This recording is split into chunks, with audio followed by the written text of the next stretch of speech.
Assalamualaikum warahmatullahi wabarakatuh. Di sini kami dari kelompok 6 akan membahas sebuah materi yaitu tentang manajemen risiko di tingkat perusahaan. Sebelumnya yang terhormat Ibu Nindi selaku dosen pengampu mata kuliah manajemen risiko dan teman-teman semua yang akan menonton video ini. Sebelumnya, perkenalkan anggota kami. Yang pertama ada saya sendiri, Natasha Dwi Puspita dengan NPM akhir 006. Lalu ada Dera Nandia dengan NPM akhir 012 dan Sofiatul Askia dengan NPM akhir 093. Untuk materi pertama akan dibahas oleh Sofiatul. Kepada Sofiatul dipersilahkan. Baik, terima kasih Natasha. Jadi sebelum memulai presentasi, pada bab ini tuh akan membahas tentang sejarah singkat, sejarah koperasi, terus kekuatan apa yang dimiliki oleh perusahaan, terus siapa saja yang terlibat dalam pengambilan keputusan dalam badan perusahaan sendiri dan fungsi yang dilakukan di tingkat perusahaan, serta resiko yang dianggap mempengaruhi badan korporasi. Definisinya, menurut French dan Sauer, korporasi sebagai perkumpulan orang-orang yang dalam hukum sendiri dianggap sebagai suatu kesatuan yang terpisah, yang dapat dimasukkan ke dalam hubungan hukum seperti pemilik properti, pihak dalam kontrak, atau pihak dalam proses hukum, dan yang terus ada sampai dibubarkan sesuai dengan hukum. Jadi korporasi ini uh, adalah orang-orang atau badan-badan yang diberi wewenang oleh undang-undang untuk bertindak sebagai satu orang dan memiliki hak dan kewajiban yang berbeda dari orang-orang yang membentuk korporasi. Orang-orang yang tergabung dalam korporasi itu disebut korporator atau anggota korporasi. Jadi korporasi ini sama dengan perusahaan. Saya akan membahas sedikit sejarah singkat tentang perusahaan dari perusahaan Inggris. Korporasi adalah alat yang cerdik untuk memperoleh hak dan melepaskan tanggung jawab. Seiring berjalannya waktu, Raja mulai memberikan piagam pendirian kepada asosiasi perdagangan. Sepanjang abad ke-20, perusahaan mempelajari cara-cara baru untuk mengabaikan kewajiban mereka, seperti mendirikan anak perusahaan yang seringkali berbasis di lepas pantai dan tidak memiliki aset yang signifikan. Misalnya untuk menangani operasi yang kontroversial. Namun banyak juga perusahaan yang efisien dan dikelola dengan baik. Para direktur perusahaan Inggris secara individual bertanggung jawab untuk menjaga harga saham mereka setinggi mungkin. Sekitar 360 orang terbunuh di tempat kerja setiap tahun di Inggris Raya. Para penulis percaya bahwa masalah tersebut diperparah dengan keengganan eksekutif kesehatan dan keselamatan pemerintah untuk menuntut siapapun atau apapun.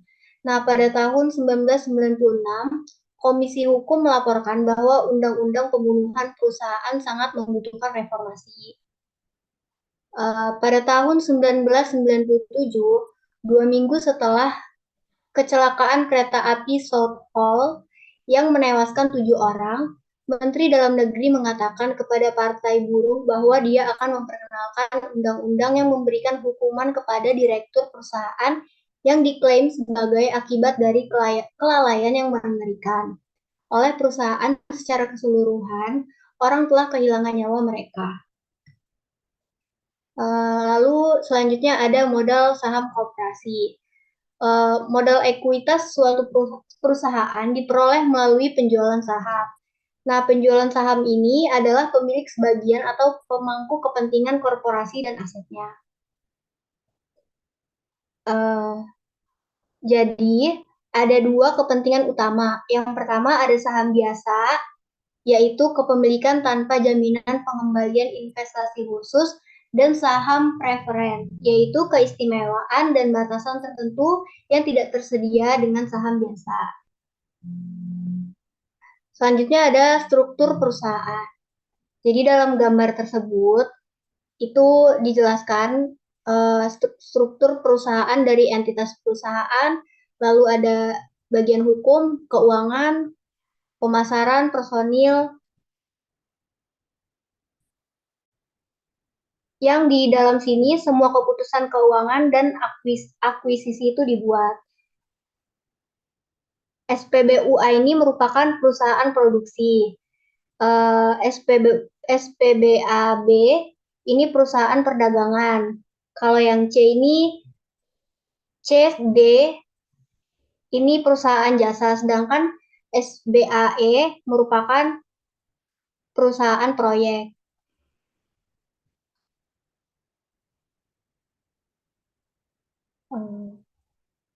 Jadi SBU atau perusahaan itu dibagi menjadi operasi bisnis strategis yang terpisah.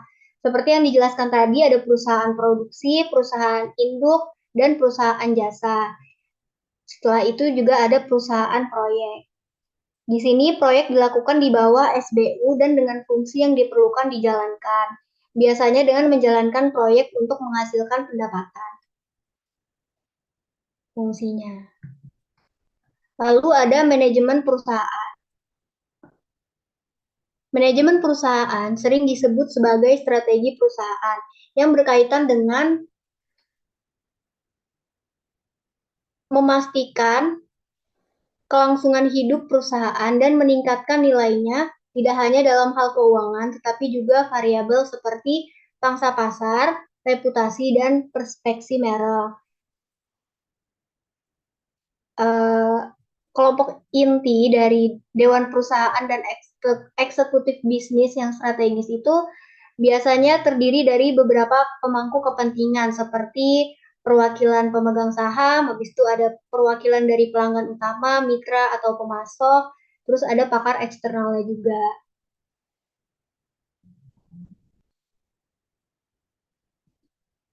Selanjutnya, badan korporat. Di tingkat korporasi atau di tingkat perusahaan, sebagian besar tanggung jawab atas strategi seringkali terletak pada eksekutif puncak. Nah, tingkat tanggung jawab dan akuntabilitas yang mereka hadapi itu akan bergantung pada tingkat otonomi yang diperbolehkan dan kendala yang diberlakukan oleh tata kelola perusahaan. Namun, tanggung jawab utama untuk manajemen atau strategi perusahaan selalu berada di tangan Dewan Perusahaan. Yang selanjutnya akan dibahas oleh Natasha nanti. Selanjutnya ada kewajiban hukum direksi yang menyatakan bahwa direktur suatu perusahaan bertanggung jawab baik secara individu maupun bersama-sama dengan direktur lainnya untuk kelangsungan hidup perusahaan dan kesuksesan masa depan. Oleh karena itu, tanggung jawab seseorang direktur pada dasarnya berbeda dengan tanggung jawab seorang manajer. Karena ketika seorang manajer berbagi tanggung jawab dengan orang lain, direktur pada akhirnya bertanggung jawab atas seluruh perusahaan. Pertanggungjawaban ini sendiri adalah kepada perusahaan, bukan kepada pemegang saham. Terima kasih, saya kembalikan kepada moderator. Baik, terima kasih Safiatul. Untuk materi selanjutnya akan saya jelaskan yaitu tentang Dewan. Jadi menurut Holden tahun 1990, peran utama Dewan adalah yang pertama untuk mengarahkan perusahaan, mengangkat direktur utama, lalu untuk mendelegasikan wewenang yang sesuai untuk menjalankan perusahaan, untuk memantau kinerja perusahaan, dan untuk mengambil tindakan korektif jika diperlukan. Namun, ada tiga karakteristik dewan direksi yang sangat penting. Yang pertama itu struktur dewan. Nah, negara yang berbeda memiliki struktur dewan yang berbeda. Jadi, beberapa negara seperti Jerman dan Finlandia itu memerlukan sistem dua tingkat, sedangkan negara lain seperti Inggris dan Jepang itu memerlukan satu tingkat dewan. Di Perancis dan Swiss, perusahaan bebas untuk memilih sistem yang mereka sukai.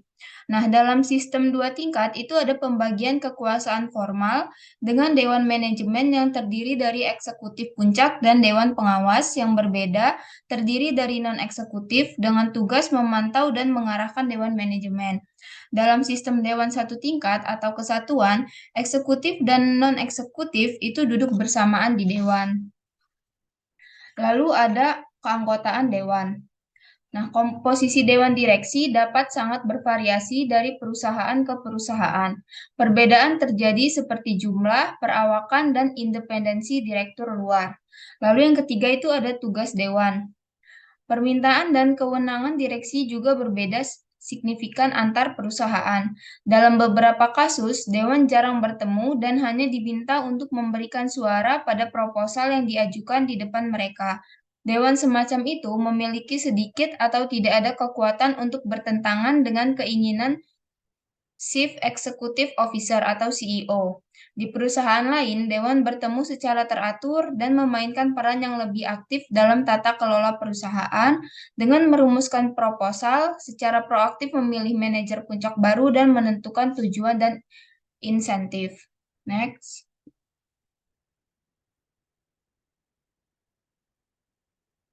Lalu ada komposisi dewan. Nah, menurut Mintzberg tahun 1984 itu menyatakan bahwa dalam pandangan yang lebih luas, dewan direksi hanyalah bagian dari sistem tata kelola.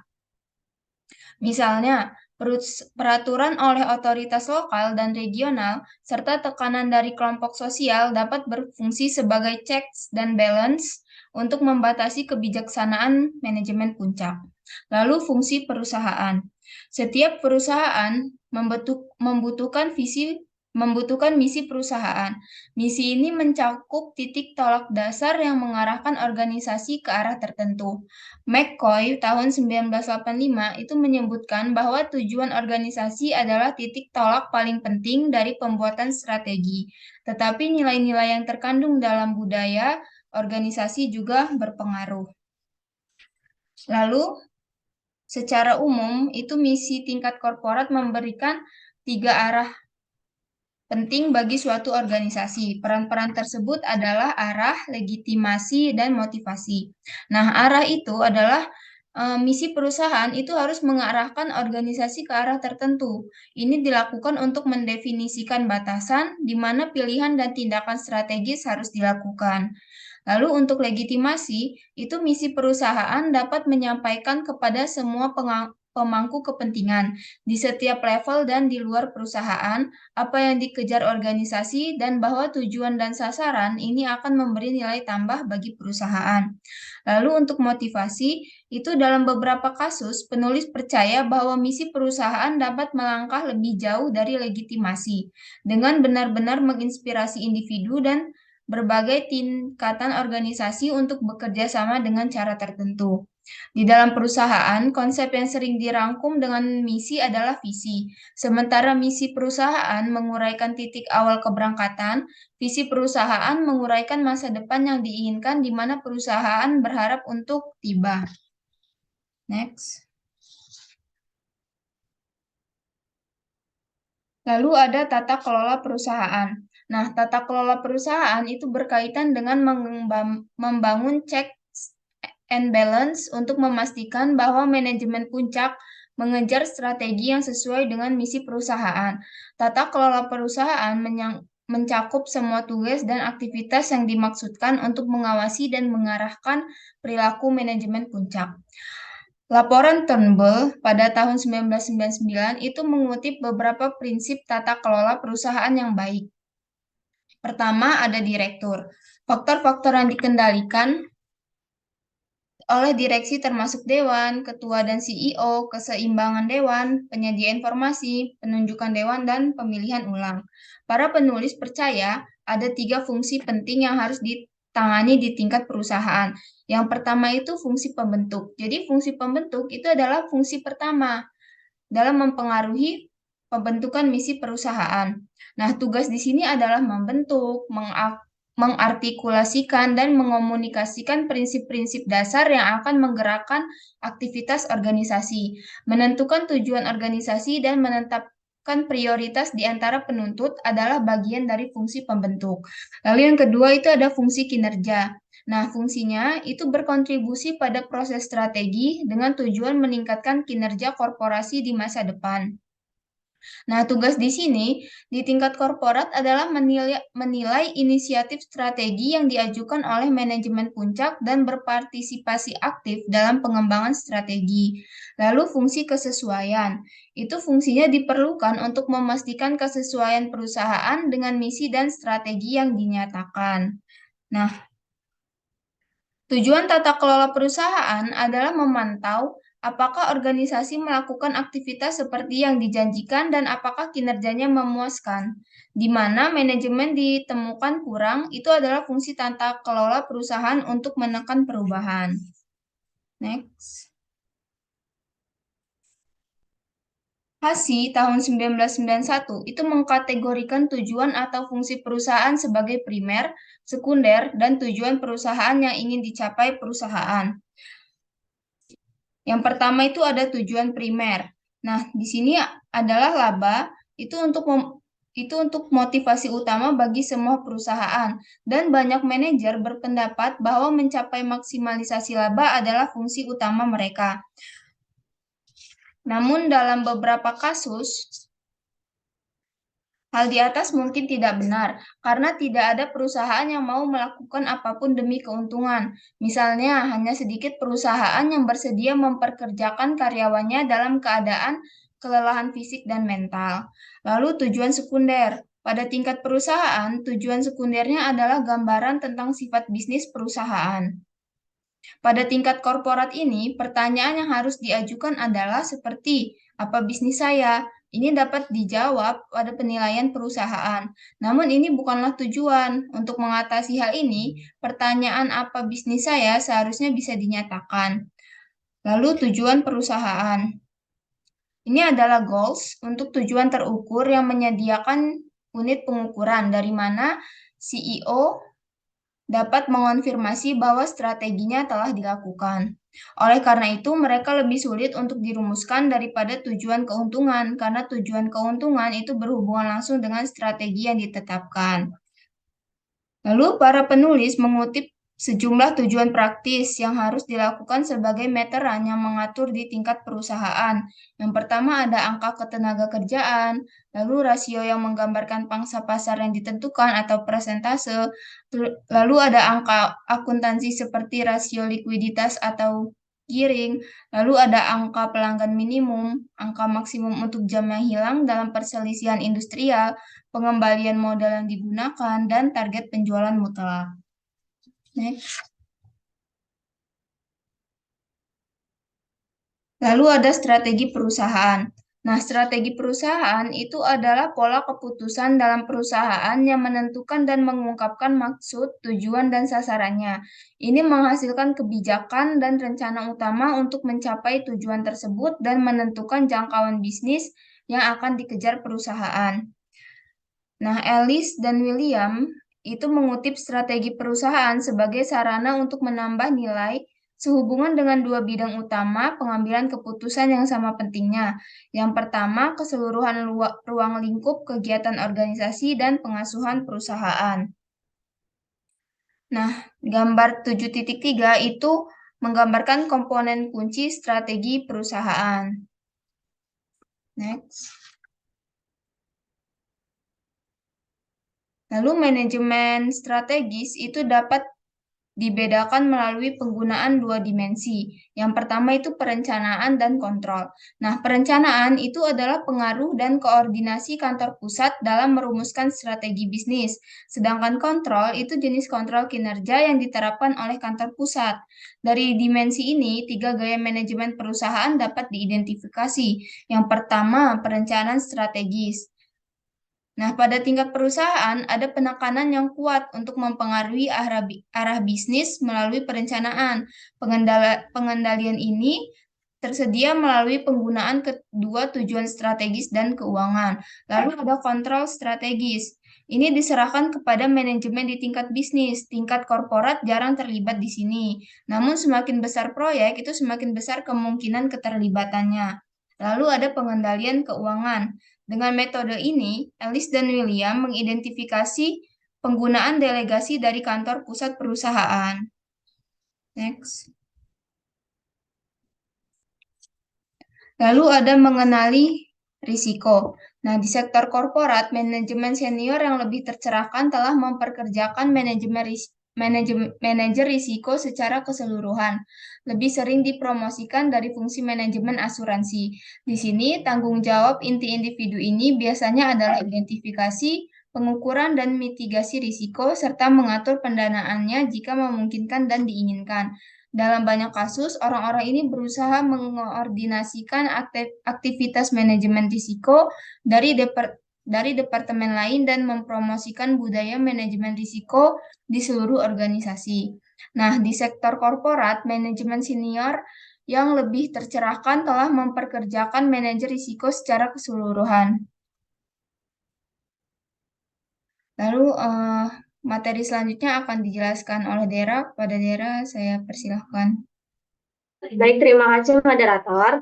Selanjutnya itu resiko khusus di tingkat perusahaan. Undang-undang harus mengakui dan memberi efek pada persepsi publik yang dipegang secara luas bahwa perusahaan memiliki keberadaannya sendiri dan dapat melakukan kejahatan sebagai entitas yang berbeda dari personel yang membentuk perusahaan. Metode terbaik untuk menilai apakah suatu perusahaan memiliki tingkat kesalahan yang dipersyaratkan adalah melalui adopsi perusahaan mens rea doctrine, di mana mens rea doctrine mencakup kemampuan bertanggung jawab terhadap adanya kesalahan ataupun kelalaian. Kepala petugas risiko diperlukan karena kunci untuk membuat perusahaan atau pendekatan terintegrasi benar-benar terjadi adalah melalui penunjukan satu individu yang bertanggung jawab atas keseluruhan proses dan diberi kekuasaan di tingkat dewan untuk menindaklanjuti, di mana seringkali orang yang dinominasikan adalah Chief Risk Officer.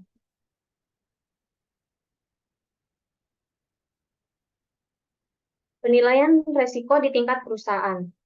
Mengelola risiko perusahaan merupakan proses yang berkesinambungan, di mana prinsip utama dalam manajemen risiko digunakan seperti yang diidentifikasikan oleh Thomson dan Perry, yang di mana proses dari mengelola risiko perusahaan ini, yang pertama adalah identifikasi risiko atau ketidakpastian, mencakup risiko-risiko yang mungkin terjadi pada perusahaan. Yang kedua yaitu analisis implikasi, yaitu menganalisis dampak-dampak apa saja yang akan ditimbulkan dari risiko yang telah diidentifikasi sebelumnya. Dan yang ketiga adalah respon terhadap risiko minimum. Setelah analisis dampak, selanjutnya adalah memberikan solusi ataupun strategi terkait apa yang harus dilakukan perusahaan untuk menghadapi dampak dari risiko tersebut. Kemudian yang terakhir adalah alokasi kontingensi yang sesuai, yaitu mengimplementasikan solusi atau strategi yang telah dirancang sesuai dengan situasi yang telah diperkirakan. Yang mana tujuan dari pengelolaan risiko perusahaan adalah untuk memahami risiko yang diketahui terkait dengan rencana strategi perusahaan. Next. Adapun strategi risiko perusahaan, di mana strategi risiko korporat atau perusahaan ini mencakup hal-hal yang pertama yaitu akuntabilitas untuk mengelola risiko perusahaan. Akuntabilitas ini diperlukan guna mendapat kejelasan serta tanggung jawab pada tiap-tiap bagian dari suatu perusahaan.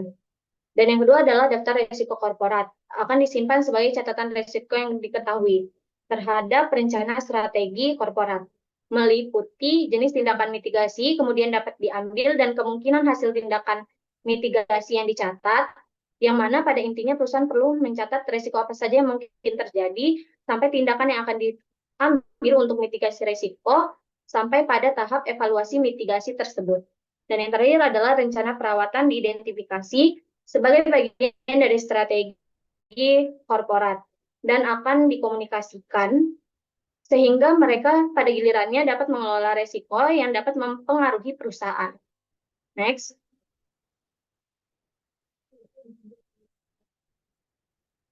Chapman dan Ward percaya tindakan mitigasi dapat dikelompokkan menjadi 4 kategori dan tindakan potensial. Meliputi yang pertama, yaitu penghindaran risiko, mencakup membatalkan proyek, pindah dari suatu pasar, dan menjual sebagian dari korporasi.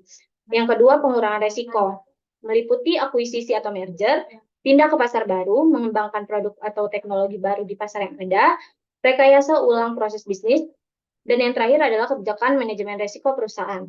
Yang ketiga, transfer risiko, meliputi kemitraan dan kebijakan perusahaan tentang asuransi. Dan yang keempat adalah retensi risiko, meliputi keputusan positif untuk menerima risiko karena potensi keuntungan yang dimungkinkannya. di mana resiko ini dapat dikurangi melalui analisis gap. Analisis gap melibatkan identifikasi cara untuk menutup kesenjangan antara tingkat kinerja aktual dan yang diproyeksikan. Dan kata lain, analisis gap adalah cara untuk melihat apakah kinerja saat ini sudah mendapatkan hasil sesuai dengan yang diharapkan. Apabila hasil tidak sesuai dengan yang diharapkan, dapat melakukan berbagai metode seperti mengubah strategi, tambahkan bisnis atau hapus dari portofolio perusahaan, dan mengubah tujuan perusahaan. Next.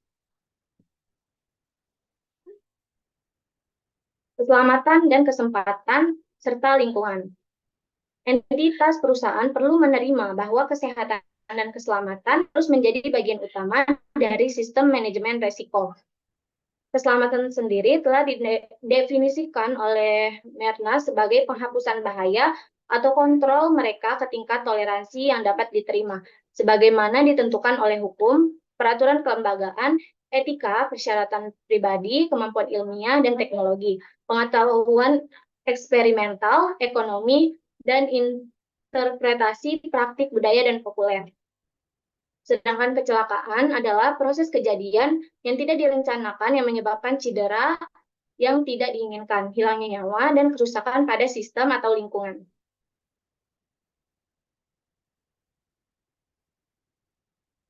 Untuk menghadapi keselamatan dan kecelakaan dalam suatu perusahaan, perlu yang namanya efek domino, di mana efek domino ini adalah proses menghilangkan salah satu langkah dalam proses penyebab kecelakaan.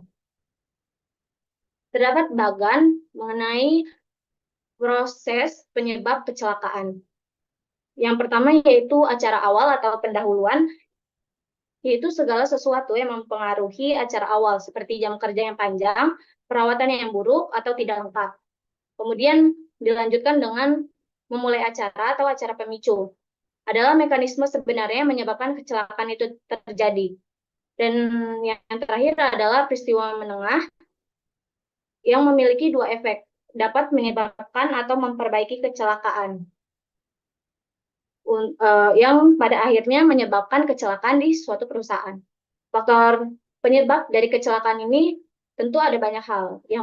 Salah satunya adalah beban kerja yang terlalu tinggi, kebosanan, tekanan emosional, tekanan waktu, tekanan lingkungan, dan lain sebagainya. Next.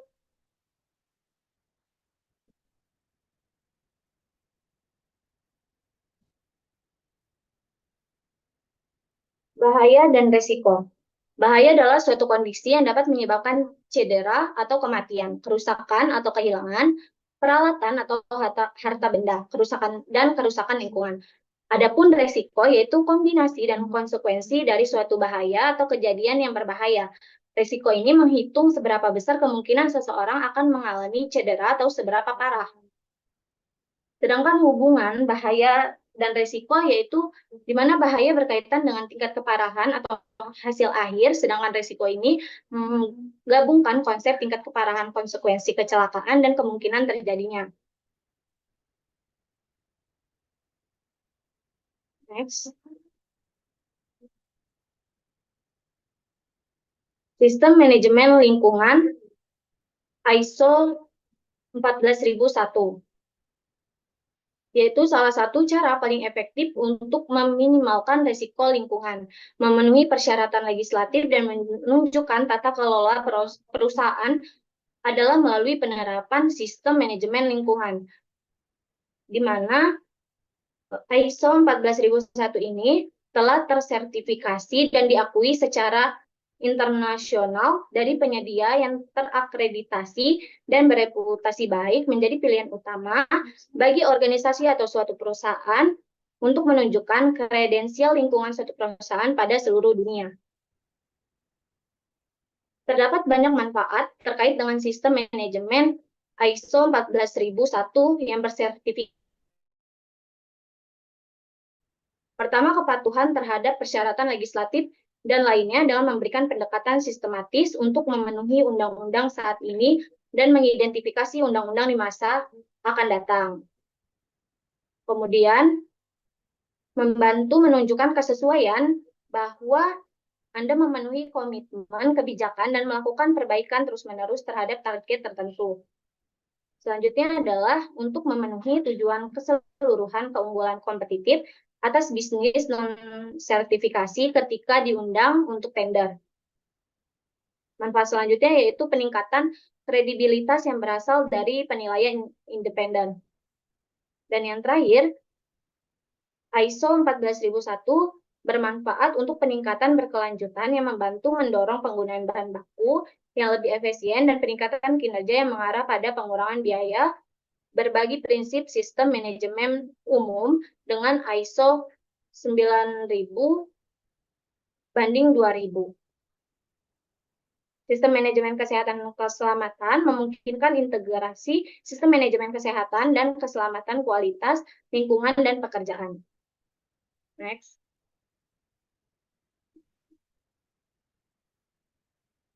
Risiko perusahaan. Sebagai gambaran, sebagian besar kegagalan disebabkan hampir secara eksklusif oleh kegagalan manusia dan tidak adanya kontrol manajemen risiko yang memuaskan.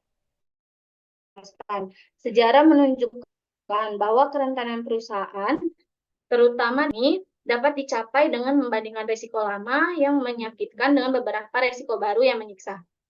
Next. Terakhir yaitu masa depan risiko perusahaan.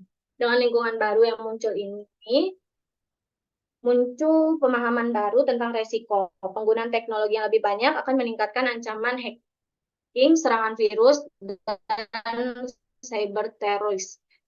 Perlu juga dicatat bahwa cara bisnis akan berubah, di mana risiko mungkin pernah didefinisikan oleh titik kegagalannya. Penekanannya bergerak ke arah dampaknya, biasanya secara finansial di dalam organisasi. Hal ini yaitu menurut Jacob 1997. Sekian materi dari saya kembalikan kepada moderator.